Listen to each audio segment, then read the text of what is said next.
theme of AI and protecting your necks.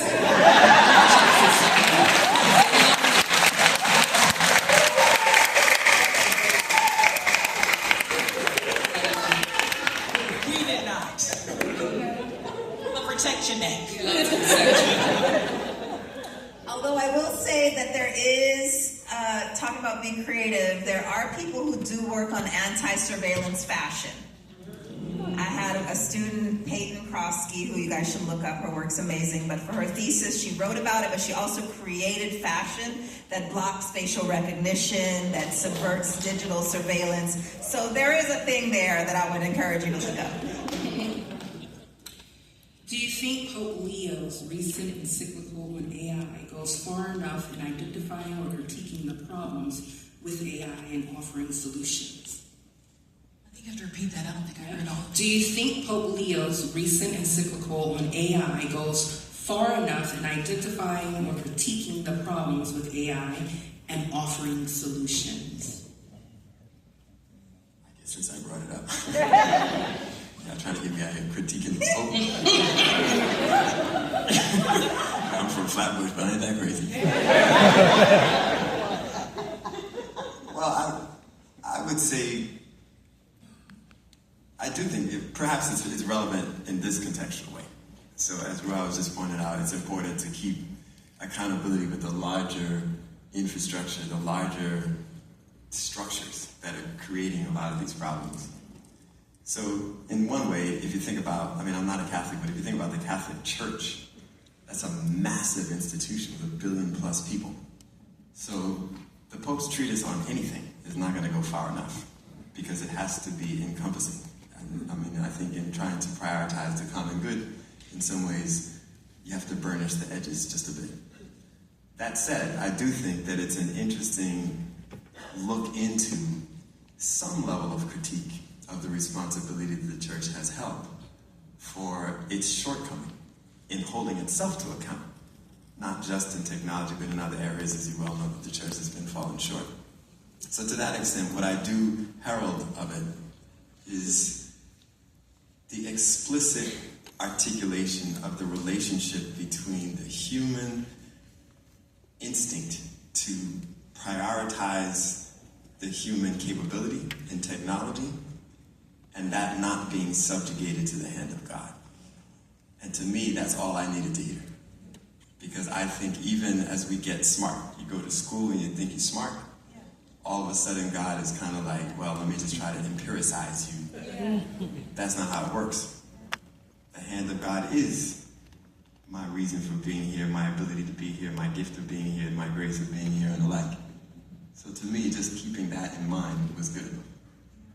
If I can add too, just really, I mean, I love this, especially where you landed in terms of recouping what is sacred about being human and about why we're here, and not feeling shy about that or somehow not sophisticated by inserting that into any conversation, including around technology. And that's also why I brought in Baraka's words.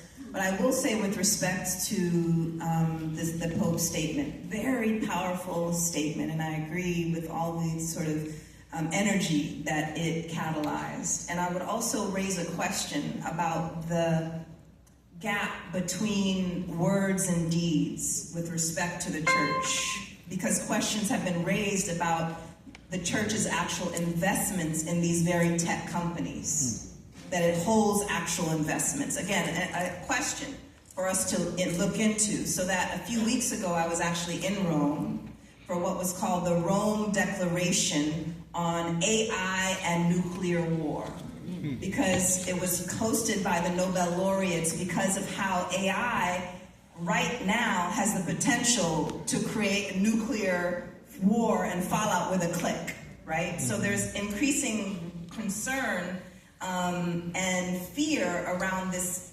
synergy between these two different sites. And when I was there, it was notable the outsized role that representatives of the major tech companies had in the deliberations, and the absence of many of the voices of those who've been already shining a critical light on these companies. Much of the conversation was so elementary in terms of thinking about how to think through this synergy between AI and nuclear war, because in my view, the critical, more grassroots voices, largely women of color, frankly, that were missing from the deliberations, and how all of the companies had representatives there. So again, words and deeds, where you're trying to create this global statement that's supposed to be a caution to the world of how we need to keep, create robust regulation, and the process itself is highly elitist and corporate driven. There's a problem with this. And so I walked away from that, and this is just how I want to end, is that the old centers of power, whether religious, political, economic, they are truly hollow when it comes to the substance of what we need to guide us into a livable future. They still think that they are the center, but they are not. They are lacking. And I tell you that as a very humble ambassador from inside the belly of that particular beast.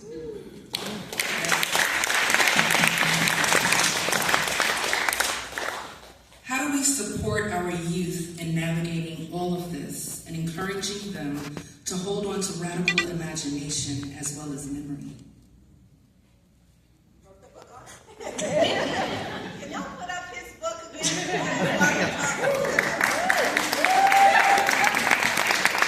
Previous slide. Throw away the TV. But I do think that there's something to be said about that. I think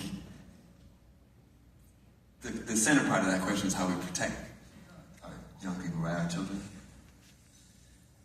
I think that we're in a time where we do have to kind of go back a bit to talking to each other and making, this is a very simple example, but one of the critiques that I have of a lot of my daughter's friends is that they can't speak to me.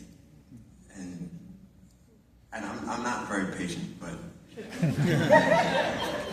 but there's the reason that I illustrate that is because, as I said jokingly before, I'm in the youth of my old age. So if you're 20-something years old and you can't talk to me, we're missing a cord here. There's a strand that's missing. A familial continuity, a generational continuity, a continuity of tradition.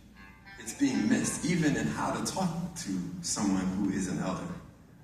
And I think protecting that is central to the way you can position anything else. Technology, the kind of wizardry of the world that's so corruptive and corrosive. And to the extent that we do that, there's a discipline involved. I think that our generation, I'm being critical of myself here, I think that our generation, we didn't have to fight in ways that our previous generations did. Nobody spit on me to go to school. I had a ball. I was talking to a girl, you know what I'm saying? I just went to wherever, and it was all good.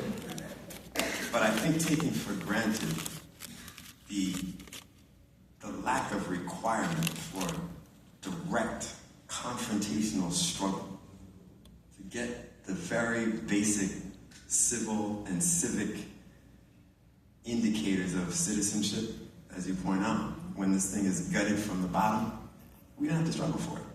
And I think as a consequence of which we haven't imparted on our children, because we didn't do it, we haven't imparted on our children the requirement of respect for that.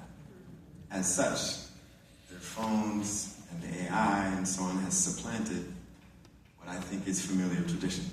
So protecting it is, I think, the way that we exemplify how to impart that on our children. And the fact that there's really nothing new under the sun, right? Like AI is not new. It's been here forever. Now, our engagement in it is new, and because it's newish in terms of its accessibility, our young people, my 14-year-old nephew knows more about AI than a lot of adults that I know. So it's that intergenerationality that I think gives us an opportunity to approach with a healthy level of interrogation, which then it allows us to sort of break through, right? Like just thinking through what that looks like and acknowledging that there's nothing new under the sun, but the way we look and approach at those things might be different. So I'm going to end on this note. How do we ensure that AI decision-making stays inclusive, especially now.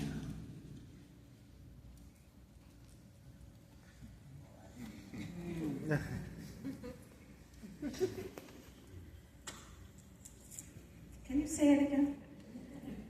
Now I gotta open up the phone again. How do we ensure AI decision-making stays inclusive, especially now? Yeah, that's it. I mean, the answer's coming here is that it has never been inclusive. But you all said it, that wasn't me, but I would just say that whatever we want for AI to be, the society has to be. Like, AI is not going to be anything different than what we're taught. You remember what I said, the social inputs. So for example, when we hear AI is going to make work more liberatory, we won't have to work as much because these little agents will be doing things for us. We'll be able to write poetry and songs and so on. But you know, the AI systems are stealing all the poetry and all the songs. And so whatever system exists economically, that is the inputs for what AI is. So it's not going to transform the economy. It's going to be more and amplify the existing economic arrangements, right? Same with any other aspect of, so anytime you ask a question or we ask a question of what we want AI to be, we have to step back and say, but is the society that? Is decision-making in the society, decision-making inclusive? No. So AI is not going to be that. So always, whatever we want to deliberate and change about the context of AI, we need to demand that of our current analog approaches as much as anything. And I think that, again, is putting AI in its place. It's the whole hype about it being transformative, that is marketing speak. And by repeating that, we are doing the unpaid work of these companies. And so often when people ask, well, how can you be more positive? Can you tell us how to actually, I was like, why? You have 24/7 marketing teams that are doing that. When I have the mic, I'm not going to do their job for them. They're already selling you commercials and to do that. And so we need to, again, not try to balance it, because all of the momentum is trying to sell us on a vision, on imagination that we didn't have any say in. So let's use a little time we have together to actually say, what do we want society to be like? What do we want education and healthcare to be like? AI, or let me just say technology more broadly, rather than using the marketing term AI, will likely have a role to play. But we have to always keep it in check in its place. It's not this transformative thing that we are being sold, because it's going to deepen the existing arrangements that already exist. So please just don't believe me. Just consider that and put that in conversation with all of the other marketing that you're hearing about AI and come to your own conclusions. Can I add a point to that, just real quick?